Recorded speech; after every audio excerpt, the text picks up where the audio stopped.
Yo, yo, yo. What's good? What's good? It's Stormy B Man, and I am back.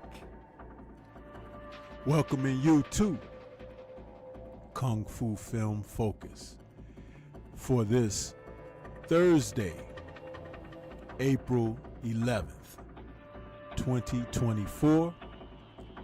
And this is the show that we will cover the mystery of chess boxing, a Taiwan-produced film from 1979, also known as Ninja Checkmate. Yeah, we're covering this film tonight, which was a very popular film during the era of the advance of the subgenre of shapes when it comes down to Kung Fu films. Now, for those of you who are not versed in what it means to refer to Kung Fu films from the subcategory of shapes, these are the films that featured various styles of martial arts, many of them stemming from the emulation of movements of animals. However, there was still a further advancement, like within this film, where the films took on a different type of choreography referring to elements. And in this film, they're referring to the 5 elements: gold, wood, water, air, earth. Now, how does that translate into martial arts fighting styles? Well, when you are talking about the elements, the art that's mimicking or taking on the particularities of an element, it has to deal with light, dark, strength, flowing and movement, and rugged. So choreographers for the martial art films got very creative. And once they started going into this aspect of shapes and the referral of them and incorporating them, and they can become even more creative with the particular types of styles that they could give an individual based on their athletic gifts. Some of the martial art actors had backgrounds in Peking opera, Taiwan opera, and they were versed in weaponry, athletics as far as gymnastics, and some traditional Kung Fu martial art skills. Hung Gar, so many. There are so many Chinese arts. It's too many to list here. But after the basher genre became kind of old and tired, the real solid Kung Fu men who worked behind the cameras, with the way that they came up with ideas for choreography, they leaned on traditional martial arts, but found certain ways to incorporate the elements, the animals, and then it ushered in a whole new era, and that's what we refer to as the shapes. That's a term that actually comes from Europe, and not from the western part of the world, but I would say even possibly the UK is where that particular name came from, along with bashers.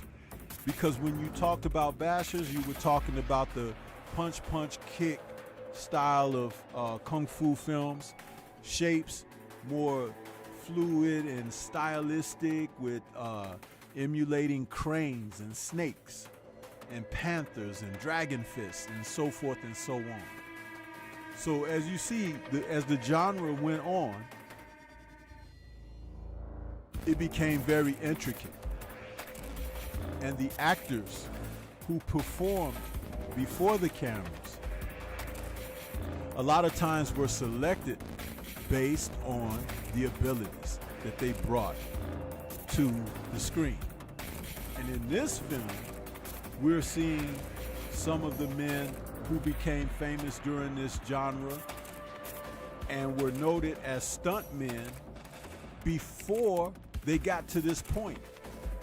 One of them, the lead actor of this film, Lee Yi-min, he's a Taiwan actor and martial artist, and he started out early with the Shaw Brothers Studios. He was a role player, some swordsman flicks that he played in there. A lot of times he did stunt work. But Lee Yi-min, when he went on to the independent circle, he began to branch off like Jimmy Wong Yu did and made bashers. Some he headed up as a lead, if not co-star. Others he was just a role player, and oftentimes he made his mark with the little bit of time or screen time he was given until Taiwan came calling, because they wanted to cash in on Jackie Chan's newly found fame from his films like Snake in the Eagle's Shadow, and then The Drunken Master. Also known, the original Chinese title for Drunken Master is Drunken Tiger in a Monkey's Eye. So these films were very popular, and so Taiwan was looking to produce their own fare. Lee Yi-min even ended up with a mullet style haircut, like similar to like what Jackie was wearing during those days of the seasonal films that he starred in. And Lee had good acrobatic skills, not matching Jackie, but he was a great alternate to Jackie. And he was soon joined by brothers Mark Long and Jack Long. These two men, you will remember, along with Lee Yi-min, they starred in classics such as The Seven Grandmasters and this film that we're talking about this evening. They went on to be very popular. Jack Long, I must tell you, is one of the most amazing kung fu martial art acrobats that I have ever seen. There's one guy from Golden Harvest days that reminds me, in the early Shaw Brothers days, Yuen Wah, because he's tall like Jack Long, but the two of these men were so fluid in their acrobats, their somersaults, their flip-flops, all of that they could do so well, and brought in action that would just make audiences gasp at their athletic abilities. These men were awesome with what they would do, and it was fun to watch them. Now, Mark Long, the brother of Jack, he was noted for this film specifically because the character that he played was referred to as the Ghost Face Killer. And what was really amazing about his performance in this film, this gray wig that they had him on with his gray mustache and sinister snarl as he went to go after the culprits that he was seeking revenge against, it fit him very well. He looked nothing like that character that he played with the, when he was made up as Ghostface Killer. But when he he wore that, he did give you the impression of an older, grizzled, angry man, martial artist. And one of the things I wanted to say out of taking note is some of the dialogue in the film is so cool, because as Mark Long approaches his nemesis, he always throws out this little golden, not golden, but it's like a ceramic plate. It might have been metal that has his emblem, the Ghostface Killer. And when he approaches one of the men that he's seeking revenge against, he would always toss that medallion near them, where if they were sitting outside, if they were fishing, if they were walking out of their home, they see this medallion come flying at them, and it lands on the ground, and they look down at it, and they're like, Ghostface Killer. And he was like, remember me? And he comes out and he starts challenging these guys. Listen, man, I loved Mark Long in this role. He was also noted for films like Born Invincible, The Seven Grandmasters again, and some other fare that The Unbeaten 28. He's been around as well, but never as popular as in this particular film. And his martial arts were so well choreographed. Even when he was doubled with some of the more gymnastic, athletic movements, you still didn't mind, because he played his character so well. He was really evil in this film. And when I say evil, it was like he fought with anger. He's one of the few villains in film. I could think of another actor, kung fu martial artist, and Wong Ching Lee, who did the same. He would fight with anger and controlled anger, you know, with his kicks and punches, and he would look very formidable. The film was choreographed by Ricky Chen.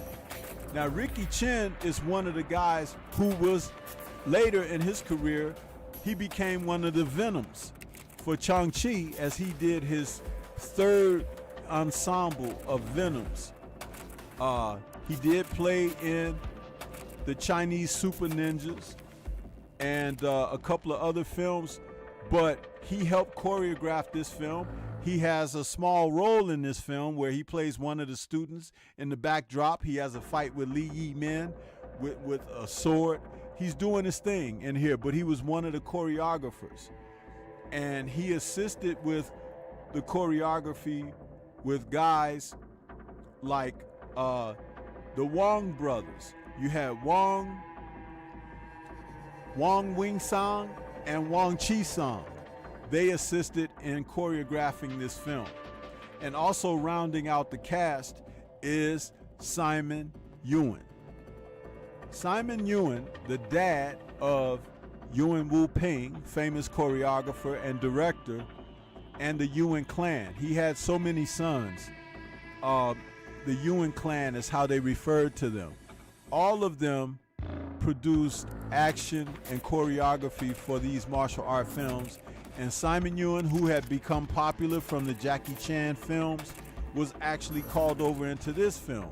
And he became a mentor to Li Yi Min's character, teaching him some martial arts. It was very popular, and this film did very well. Many people fondly look back upon this film. It is a favorite of a number of people. So with that being said, I want to go to the chat and see who we got out here. I see we got Omega Red in the building. He says, one of my favorite movies, The Ghostface Killer. Shogun, the Shogun of Harlem, is with us saying, salute my people. You recognize this? 5 Elements. You remember. A line of dialogue from the movie. No Smoke TV is in the building, saying, Sensei, Learn is out there with us saying, let's go, Stormy B, man. Didn't you start a new channel, Sensei? I did start a new channel, but I'm having trouble getting my shows transferred over to that channel. the shows that I've produced already, and then I want to do the lives over there as well. But you know, I told you, Stormy is learning. I'm on a serious learning curve, man, and certain things I don't know how to do as easy as some of you other guys, you know. So as soon as I can get my material, my content transferred to that channel and uploaded over there, you know, the broadcast will be from over there. But until then, they'll just be here for now until I learn how to do that. And I don't like to be troubling people asking me to show stuff all the time. I'm doing it by trial and error, so that's what it is. Shogun says, this was a masterpiece in Kung Fu film. Absolutely it was. Some of the best choreography, man. Universal Truth is back with us saying, salute Sensei, right back at you. And then we got Yabe with his second channel in there, No Smoke Gaming. He says hashtag LDBC or nothing. Appreciate that. And Omega Red says this and Hell's Wind staff is my classics, are my classics. And Learn says understood. Royal Constrictor is in the building saying 100. That brother don't talk a lot, but them red hundreds be popping up. So it's all good with me, brother. It's all good with me. Don't forget to hit the like button. Don't forget to share this. If you guys got multiple social medias, share some of this Kung Fu film focus, man. You would be surprised how many people love Kung Fu films. When I did last Thursday's show, okay, last Thursday's Kung Fu film focus, which was Death Duel of Kung Fu, there's almost 1,500 views on that show, you guys. 1,500. You see, so people love Kung Fu, man. They do. And I'm finding that sometimes when I go live, 8 p.m. Central is typically my live slot on the days that I go live. Some of these people might be asleep in different parts of the world, and that's why they're not here with us live. But when they get up and they see Stormy has done a Kung Fu joint, they be on it, man. And the views go right up. Within the next couple of days, it be in the hundreds. You know what I'm saying? So I appreciate those who still look for me, you know, even if it's not while it's on live. But if it is live, come on in and pull up a chair and your chopsticks and let's talk about Kung Fu. You know what I'm saying? That's what we're doing here, man. We keep trying to produce what's worthwhile, huh? That's what I try to do here. Mr. Shelton is out there. What's good with you? Yeah, so The Mystery of Chess Boxing was directed by Joseph Koo, also known as Koo Nan Hong, a man who had directed a number of films out of Taiwan and in Hong Kong, but primarily out of Taiwan. He directed over 74 films. He acted in about 5 of them. And some of his classics that you may remember are films such as Mystery of Chess Boxing, The 36 Deadly Styles, Dragon Claws, which featured Wang Ching Li, The World of Drunken Master, The Unbeaten 28, The Old Master, which features Jackie Chan's original Sifu, who ran the Seven Little Fortunes opera troupe that Jackie, Sammo, Yuen Wah, Yuen Biao, all the Yuen brothers that grew up through there. He had that going for those guys.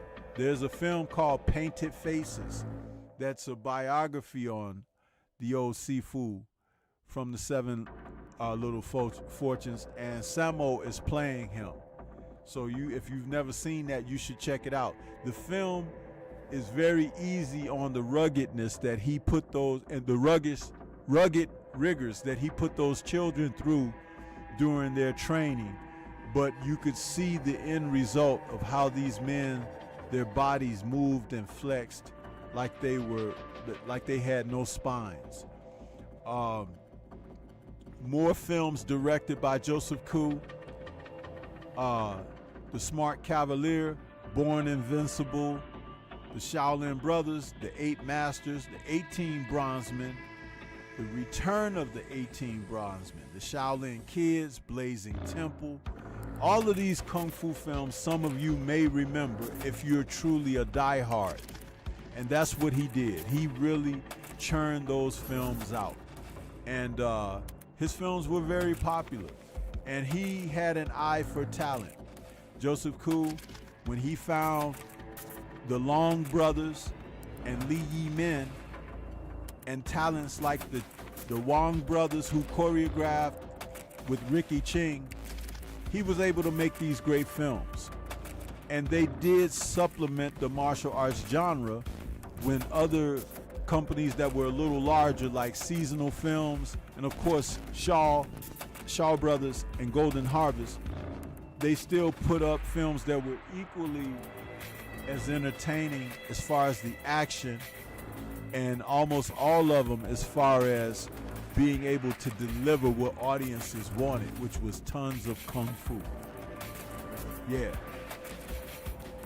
Joseph also found himself as a screenwriter a lot of times, as he was for this film, and of course a producer.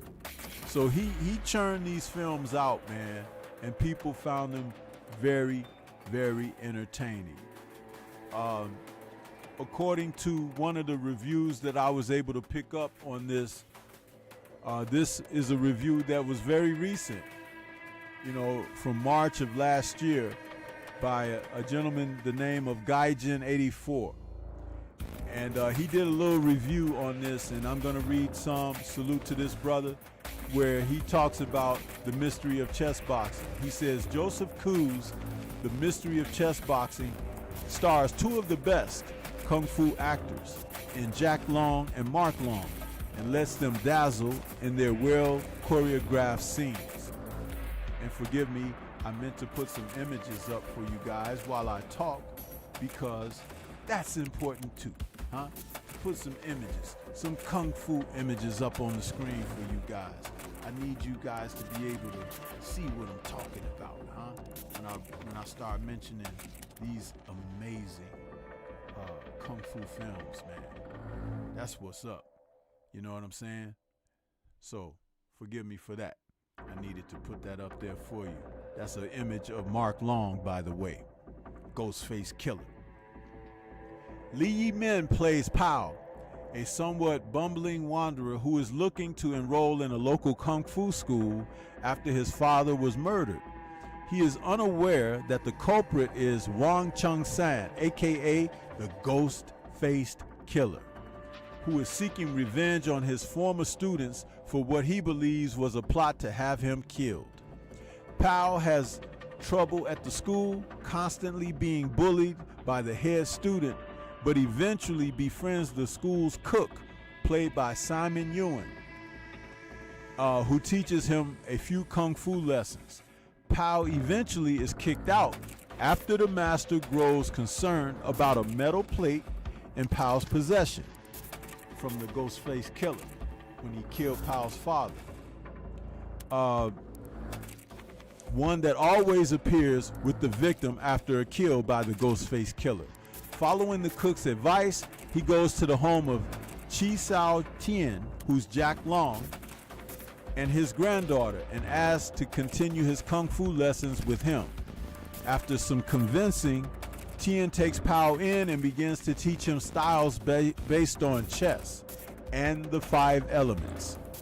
Eventually, Ghostface Killer shows up and vows to kill Tien, he being the final intended victim of his revenge tour. Mystery of Chess Boxing is always put in a list of the top Kung Fu films of all time, probably helped by constant references to it by the Wu-Tang Clan in their songs. It is very good, but not to the level of some of the all-time classics.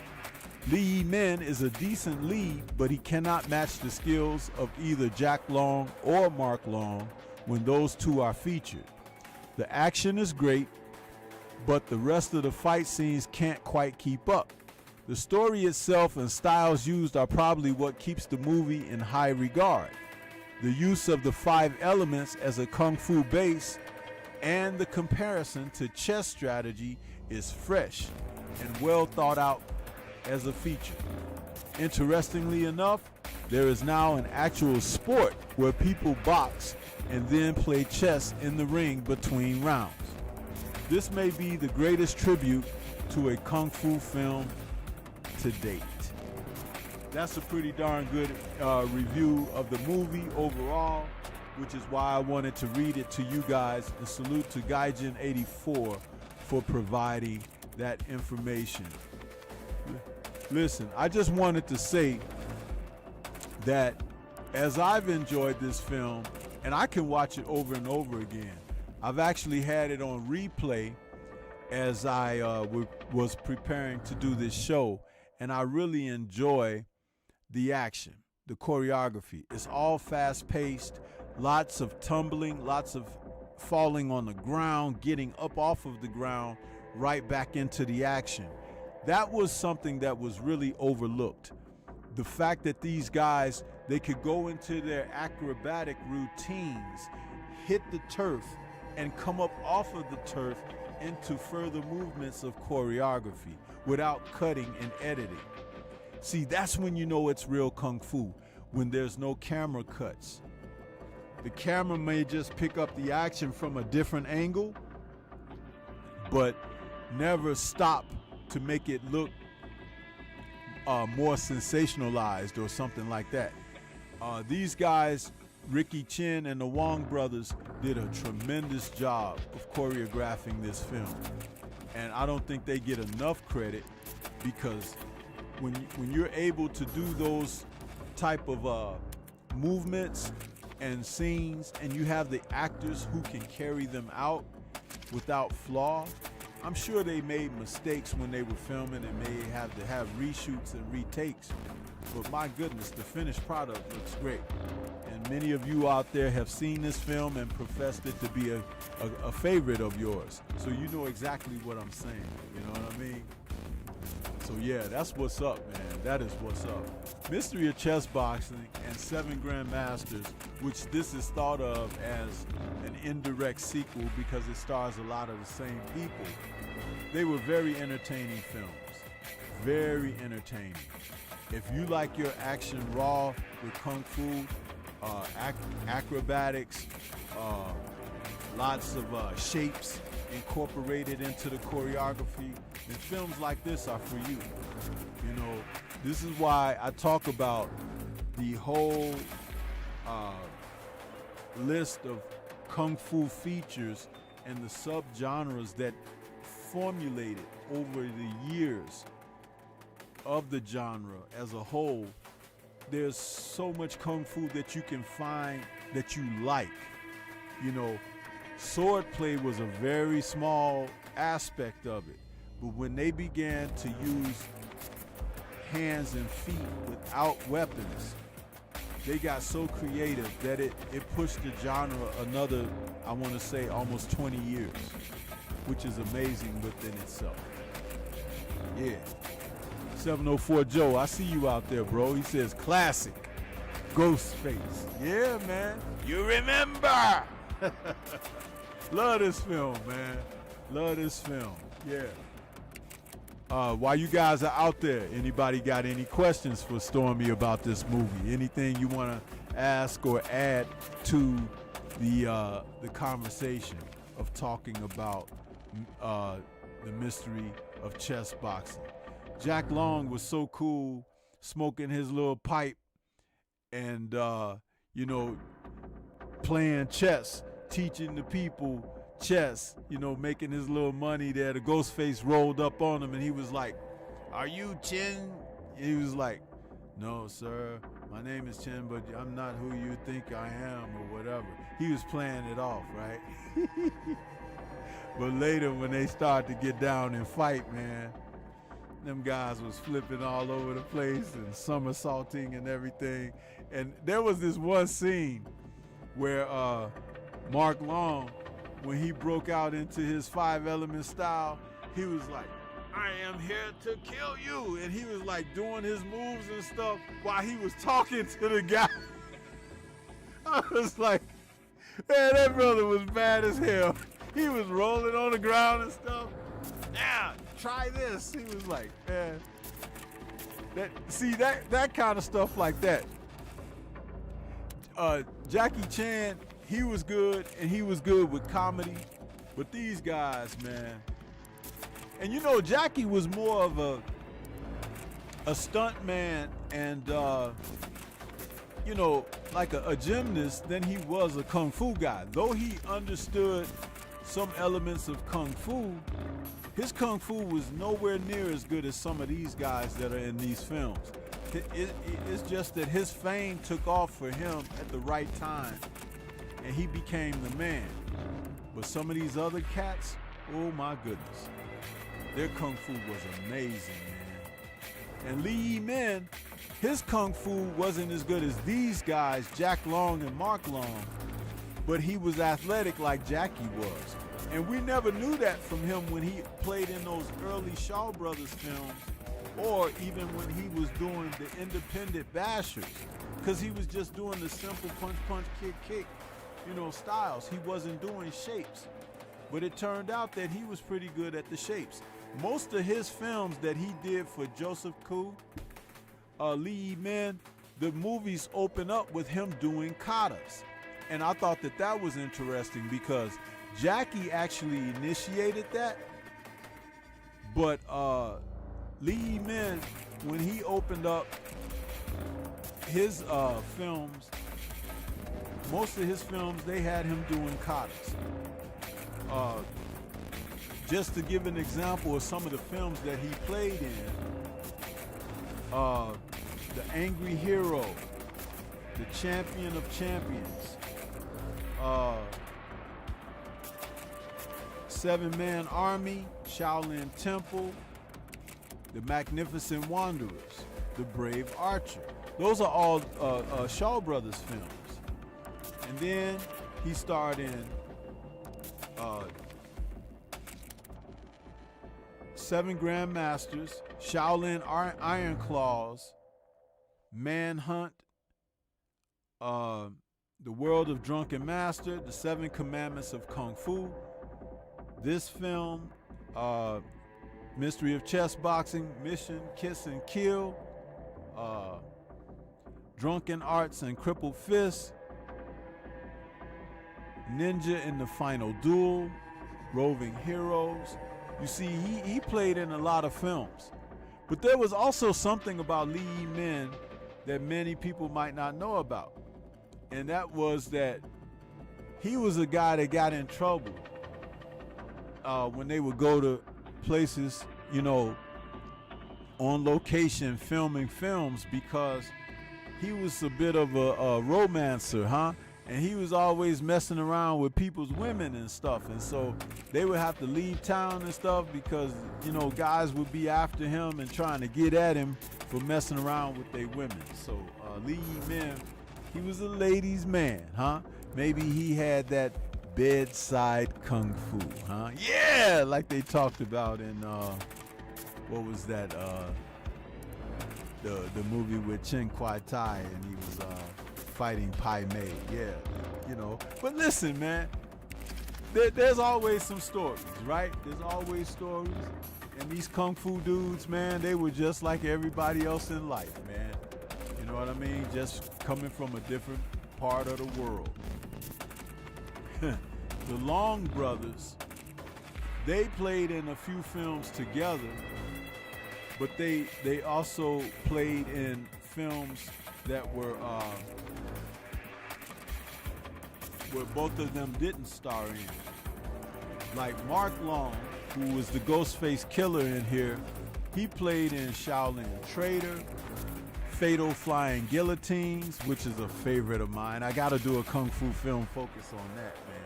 Fatal Flying Guillotines is one of the best flying guillotine films ever made, man. And that's got Chen Sing playing in it, and he plays a guy that lives up in the mountains, and he's got these dual guillotines, and when people come up there to bother him, he be chasing them out of there with them guillotines. love it, man. You gotta love it when they be snatching heads off with the flying guillotine. He also played in the 7 Grandmasters, Snake in the Eagle's Shadow, Born Invincible, The World of Drunken Master, Crazy Guy with Super Kung Fu, The Chivalrous End, The Deadly Styles, The 13 Style Strike, War of the Shaolin Temple, Unbeaten 28, Shaolin 36 Beads, The King of Fists and Dollars, The Dynamite Trio, Super Dragon, 5 Fighters from Shaolin, Shaolin Kung Fu, Ninja Hunter, and The Killer from China, to name a few. These guys were, something else. And that's Mark Long's filmography. And like I said, when he wasn't wearing the wigs and the mustaches, he looks totally different without them. You might not even realize it's him, But his brother, Jack Long, that's my man there. Jack Long was an amazing film fighter, man. He had a really strange look, his face. But the guy could fight, man. He could, his kung fu and his athleticism was amazing. He started his career off starring in bashers like Chow Ken. Chow Ken is a Jimmy Wong Yu film. The Big Fight, The Tormentor, Dragon and Tiger Hands, Beach of War Gods, The 5 Shaolin Masters, The 7 Indignant, The Big Raid, The Return of the Chinese Boxer, 7-Man Army, The Ming Patriots, Master of the Flying Guillotine, The 6th Direction of Boxing, Secret of Chinese Kung Fu, The Imperial Sword, Shaolin X Monk, 7 Grandmasters, Born Invincible, The World of Drunken Master, Shaolin Invincibles, The Boxer's Adventure. That's a favorite of mine too, The Boxer Adventure, where he's starring in there with Meng Fei. Oh man, The Boxer's Adventure is a great film. I think I did a Kung Fu film focus on that. Very good film. Ninja Hunter is a great film that he played in. And if you guys haven't seen Ninja Hunter, maybe I'll do a review on that too, because Ninja Hunter is a Hong Kong production where he starred with Alexander Lo Ray, and he played his own version of Priest White Eyebrows, Pai Mei. And in that film, he's playing Pai Mei, who gets some of his kung fu strength from virgins. I ain't gonna tell you how he gets the strength, but it is weird. It is far out, man. And Ninja Hunter with Alexander Lo Ray and Ricky Ching, they try to take him down, man. And Mark Long, his brother, is in there as well. Very good kung fu film. Chen Shan is in there too. Chen San is a kung fu martial artist, man. If you ever saw Shaolin versus Lama, he's the guy that played the renegade Shaolin guy in there with the red and gold robe. Chen Shan is a great kung fu martial artist, man, and was well known. He still is practicing to this day. He looks great doing what he does. An amazing martial artist. But yeah, that's Jack Long, a little bit of his filmography. As I told you, some of these men were just totally amazing with what they brought to cinema. And I have a true appreciation for what they gave us and how they entertained us with their martial prowess, man. Outstanding. Outstanding. Yeah, Shogun says the Red Boat Kung Fu. Yeah, man.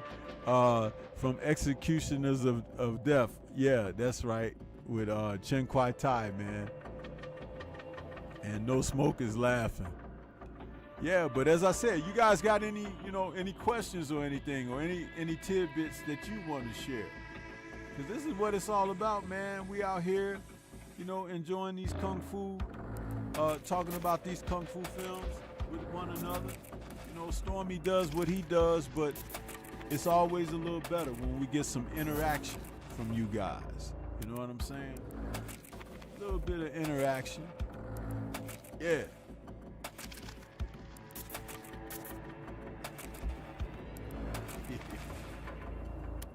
Kung Fu.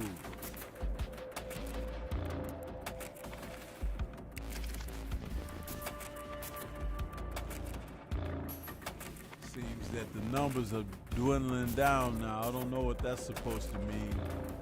Some of you guys are finding something else to do. Who knows? For those of you who are still in the chat, how'd you like the new opening, huh? The new opening for the show. I had a new intro. What you guys think about that?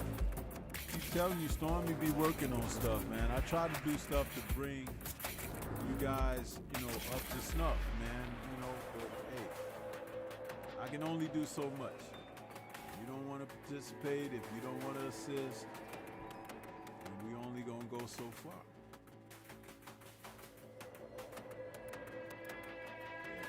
Red Boat Kung Fu.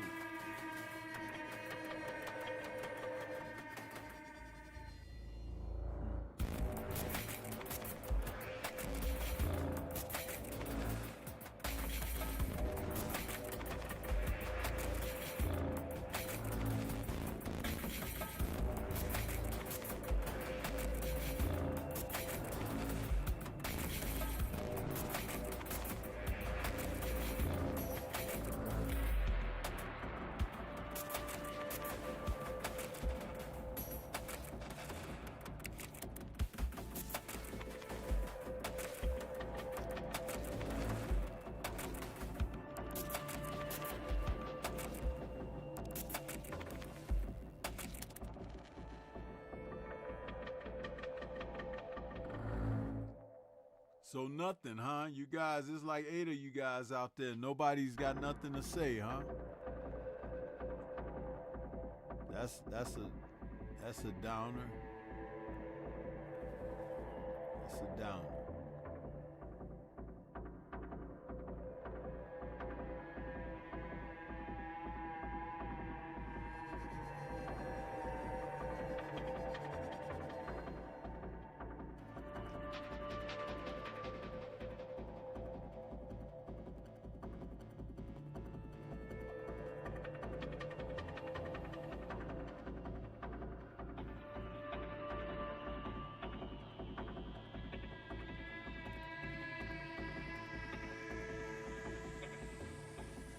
Shogun, where you at, man? Where you at?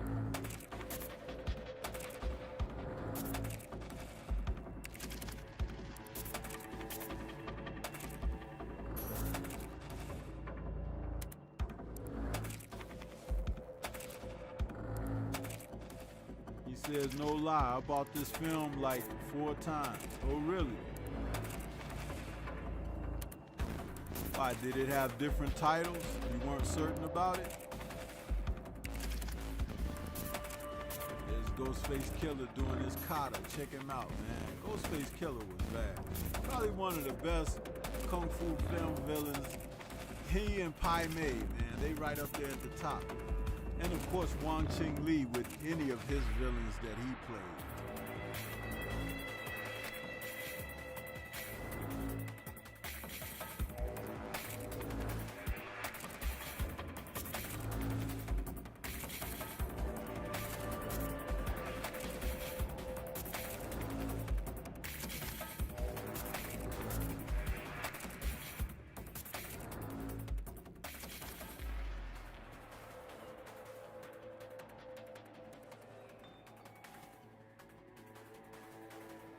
So Shogun, why was it that you ended up buying it 4 times? Did you lose a couple of copies, or you got the titles mixed up? Talk about it.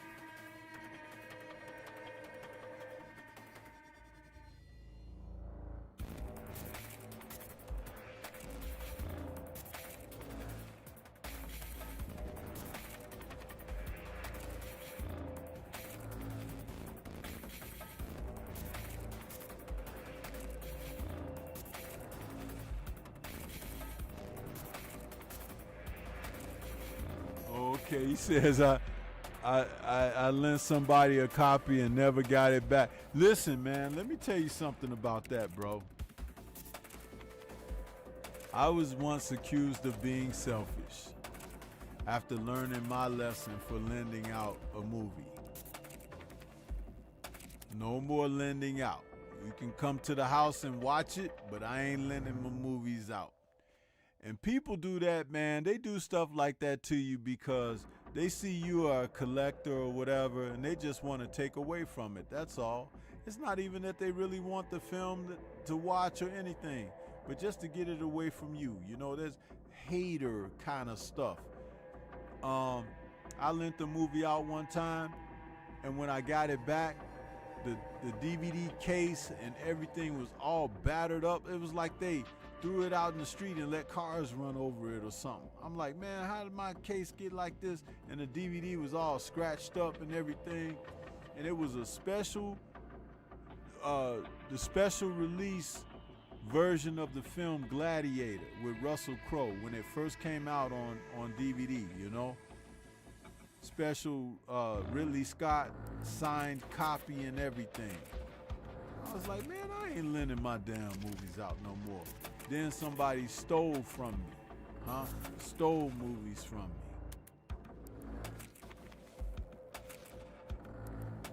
So then I just stopped having people over, that's all. It's like, okay, no more of that. I learned my lesson. Some people just can't stand to see you, you know, it's like, I don't even understand that, because you invest in what you're doing. You work hard. Some people like to buy clothes. Some people like to buy shoes. People buy cars or whatever. It's like, I don't care. It may be something trivial to you, but it's important to me. So why would you want to mess up what I'm doing for myself? It ain't got nothing to do with you. Man, it drives me mad.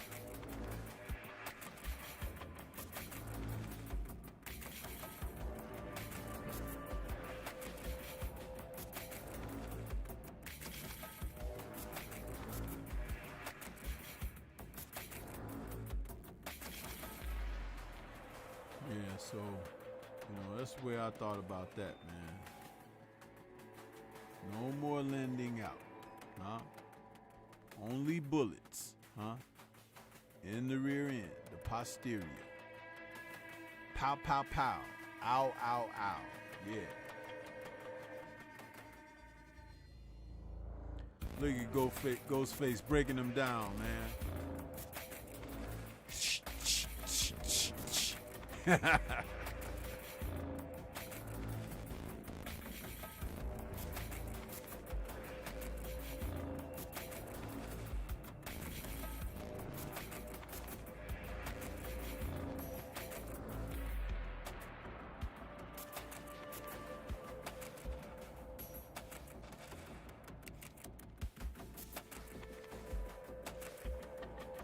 Yeah, Shogun, I can feel you on that, bro. I can feel you big time on that.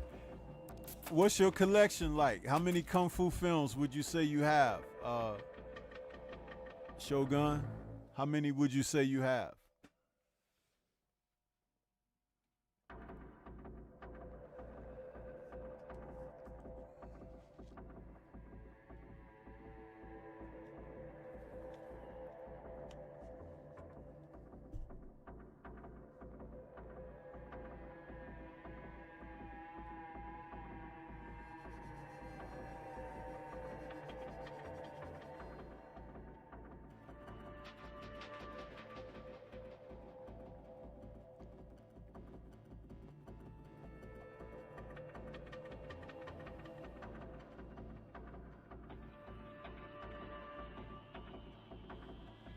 Yeah, you may not have counted them, but you could make an assessment, like what you have. Me, I have more than a few. That's what I'll say. I have more than a few.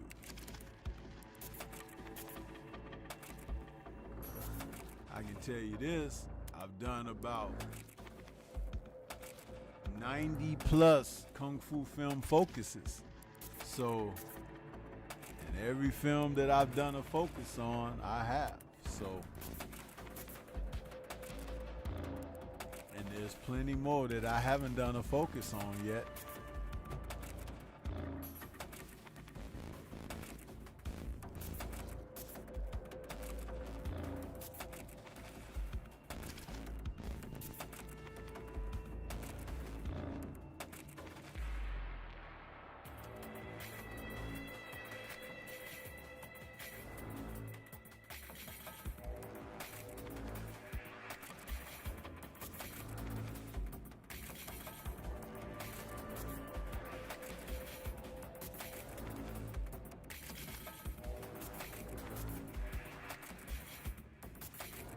And that's not even the boast. It's just that you look up and you be like, wow, I've amassed a nice little collection.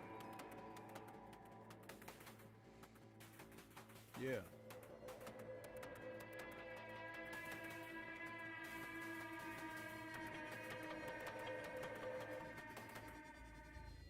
T. Berry says, I can't believe I've never watched this one. Man, what you waiting for? You need to get your butt out there and watch this tonight. Huh? And then you'll come back and you'll thank me later. Thanks, Stormy. Yeah, it's that good, man. That entertaining. Some real good kung fu going on in this movie.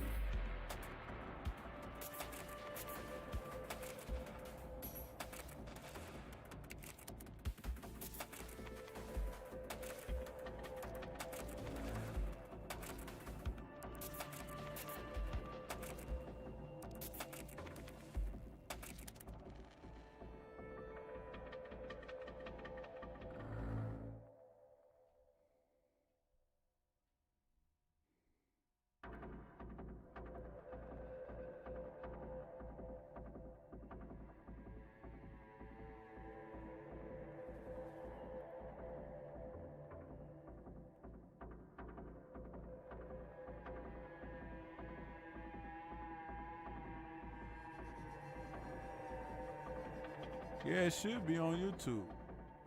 It's out there. Many different ways you can find it.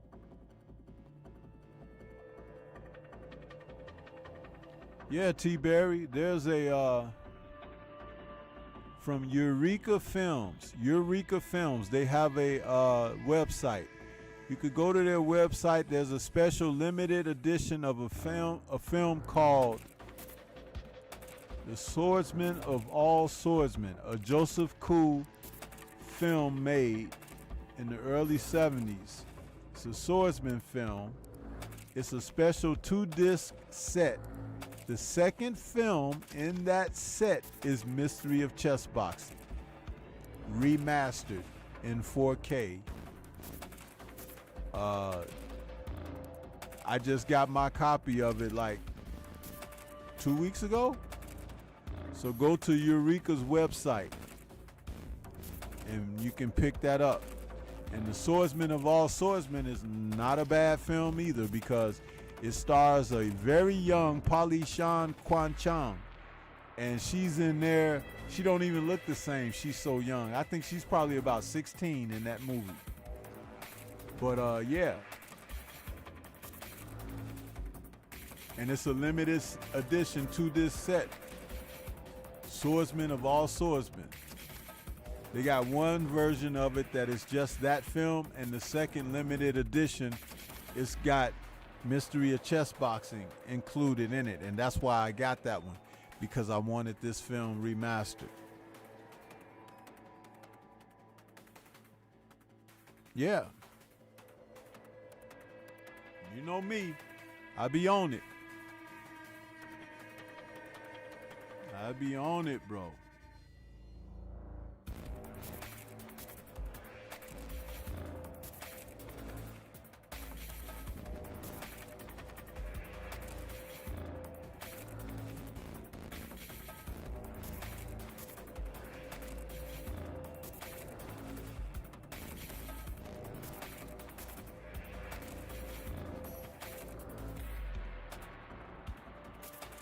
I just thought I would come out here and talk about this evening, man.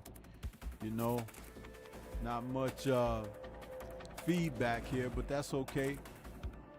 we've come to the end of my hour, and I've been here with you guys for that.